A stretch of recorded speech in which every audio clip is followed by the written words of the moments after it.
We are entering the final stretch of the 2023 legislative session, and there is still a lot to do. We'll break down what's left in just 3 minutes, but we begin with the massive public safety plan Governor Walz just signed into law today. It includes 2 historic changes to gun laws here in Minnesota. Gordon Severson is at the Capitol now with all those details. Hi, Gordon.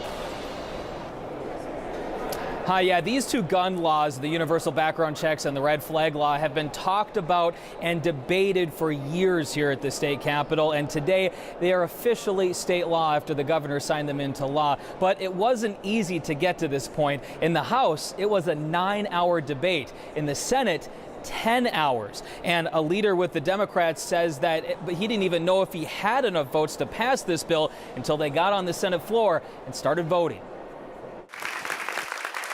Thank you all. Governor Walz was surrounded by fellow Democrats, activists, and gun violence survivors to sign the $880 million public safety bill. A transformational bill to make our communities safer, to bring restorative justice into the forefront. The 2 most talked about and arguably controversial pieces of the bill involve guns. These laws will help prevent gun violence before it occurs, and we will save lives. It's as simple as that. The universal background check portion would require background checks for private gun transactions, and the red flag portion would make it legal for family members or police to petition a judge to allow the temporary removal of firearms from a person who appears to be a threat to themselves and others. Gun violence in our country is a public health crisis. Melissa Kennedy says these laws could have prevented the recent shooting at the Allina Health Clinic in Buffalo, when a man went into the clinic and shot 5 people. He was an angry patient who had threatened to kill doctors and nurses and had previously violated a restraining order Allina Health had in place. But during the nearly 20 hours of floor debate between the House and Senate,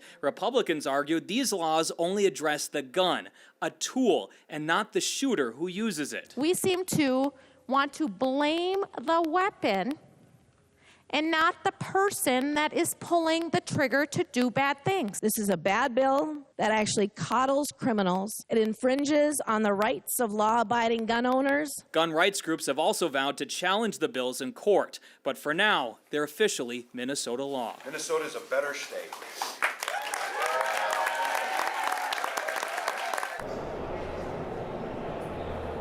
Former Arizona Congresswoman Gabby Giffords was also there this afternoon during the bill signing, and I just got this information from the governor's office. They say that the universal background check portion goes into effect on August 1st.